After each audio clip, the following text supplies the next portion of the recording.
जी की। अशोक भैया ने मुझे यहाँ इनवाइट किया, यहाँ पर बुलाया, गुरुजी से मुलाकात हुई और माथा तो टेकना ही था, आशीर्वाद तो लेना ही था। नाजिया आज अगर जिंदा है, नाजिया आज अगर बची हुई है, नाजिया अगर जिहादियों से सुरक्षित है, तो वो तो हर हर महादेव की कृपा है, भगवान राम की कृपा है जो मैं बची हुई हूँ। बहुत अच्छा लगा है।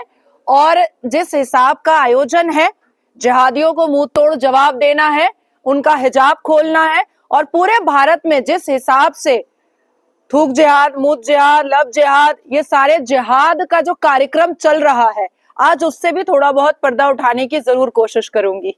वक्फ बोर्ड को लेकर के लगातार चर्चाएं हो रही हैं, संपत्तियों को लेकर के दावे की बात सामने आ रही है। वक्फ बोर्ड देखिए एक फैब्रिकेट लैंड माफिया है। वक्फ बोर्ड ना ही अल कुरान में लिखा हुआ है और ना ही हमारे संविधान में लिखा हुआ है। ये बात मैं पिछले 4 साल से बोल रही हूँ। सुप्रीम कोर्ट के अंदर परिषद में भी मैंने ये बात बोली थी, गेट डी के सामने भी मैंने ये बात बोली थी, सीपी प्राचीन हनुमान मंदिर के सामने भी मैंने ये बात बोली थी कि अल कुरान में अगर मुसलमान बोलते हैं कि वक्फ बोर्ड एक शरिया का एक हिस्सा है, तो मुझे अल कुरान के अंदर से दिखा दो ना भैया। और शरिया हम क्यों मानेंगे? हम क्या जिन्ना को मानते हैं? मुसलमान क्या जिन्ना को मानता है? अगर मुसलमान जिन्ना को मानता है तो टिकट टू पाकिस्तान, यहां रहना है तो संविधान मानना है। तो वक्फ बोर्ड एक कंप्लीट लैंड माफिया है, इसके अलावा कुछ नहीं है। और लाखों 1.5 लाख से ऊपर लोग जो मेरे परिचय में है, उन्होंने, उन मुसलमानों ने वक्फ बोर्ड के खिलाफ केस करके रखा हुआ है।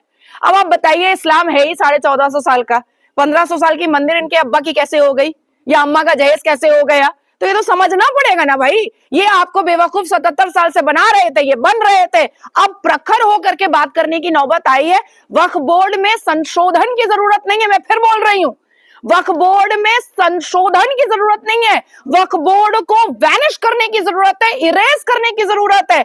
और सनातन बोर्ड को मैं समर्थन कल भी की हूं, सारे नेशनल न्यूज में मैंने किया है, सनातन बोर्ड बनना चाहिए। क्योंकि देखिए, चर्च जो है वो पादरी चला रहे हैं, गुरुद्वारा है वो सिख चला रहे हैं, उसके बाद यहूदियों का जो स्थान है वो चला रहे हैं, मजार है, मदरसा है, मस्जिद है, इमामबाड़ा है, ईदगाह है, वो सारे जो है वो मुसलमान चला रहे हैं। आखिर ये जो एकड़ एकड़ जमीन है, जो चढ़ावा है, जो प्रसाद का है, जो दान दक्षिणा है, उसका हिसाब सरकार क्यों रखेगी? ये पार्शियलिटी क्यों होनी चाहिए? ये पार्शियलिटी सिर्फ सनातनियों के साथ, सबसे बड़ी मेजोरिटी ये सनातनी है और उन्हीं के साथ पार्शियलिटी, तो ये और बर्दाश्त नहीं किया जाएगा।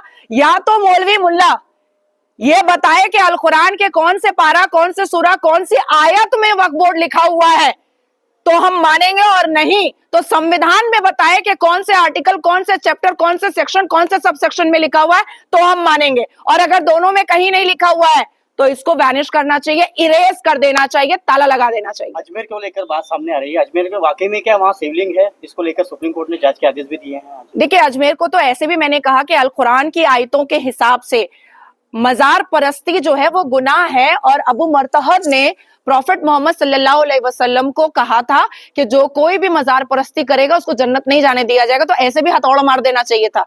जो पैगंबर मोहम्मद के जो फॉलोअर है, उनको तो खुद ही जाकर के हथौड़ा मार देना चाहिए था। लेकिन बात यहाँ पर ये आती है कि यहाँ पर मेजॉरिटी हिंदुओं की है, हमेशा से हिंदुओं का यहाँ रहन सहन रहा है। और जिस हिसाब से अजमेर 1992 किसी से नहीं छुपा हुआ है, और जिस हिसाब से अभी एक पिटिशन दायर हुआ है और पिटिशन को एक्सेप्ट किया गया है, उस पिटिशन में आगे देखते हैं क्या होगा। मंदिर होगी तो मंदिर वाले को मिलेगा, और मजार तो ऐसे भी नहीं है भाई अल कुरान के हिसाब से। तो मुझे ऐसा लगता है कि एएसआई का डर उसको होता है जिस चोर की दाढ़ी में तिनका होता है। अगर चोर की दाढ़ी में तिनका नहीं है तो भाई आर्कियोलॉजिकल सर्वे रिपोर्ट से डरते काहे हो? डरते काहे हो? आज मेरे घर पे कोई आएगा और कहेगा कि नाजिया ये मजार था, मैं कहूंगी एएसआई को बुला लो, अगर मजार था तो ले लो, और अगर नहीं है तो एएसआई साबित कर देगा। तो एएसआई से वही डर रहा है जो उटंगे पैजामे वाला है, जो लंबे कुर्ते वाला है, जो जालीदार टोपी वाला है। हम तो नहीं डरते भाई, हम तो संवैधानिक मुसलमान है, हम तो नहीं डरते। ठीक, ये सबसे बड़ी मेजोरिटी कौन है? हिंदू ही है ना। तो हिंदू राष्ट्र नहीं बनना चाहिए। हम क्या पाकिस्तान में जाकर के बोल रहे हैं कि पाकिस्तान को हिंदू राष्ट्र बनाओ? भारत तो हिंदू राष्ट्र है ही है। लेकिन इसको लेकर जो नेता को सामने आना चाहिए, लेकिन नेता सामने नहीं आ रहे हैं। और धीरेन्द्र शास्त्री जो लगातार हिंदुओं को भाई लेकर भाई वो सनातन धर्म के एक संत महंत हैं, वो सामने आए हैं, वो अपने हिंदू राष्ट्र के बारे में बात कर रहे हैं, क्यों नहीं किया जा सकता है। मैं नाजिया इलाही खान मैं भी कह रही हूँ, और आज से नहीं कह रही हूँ, मैं 2019 से कह रही हूँ कि भारत को हिंदू राष्ट्र होना चाहिए।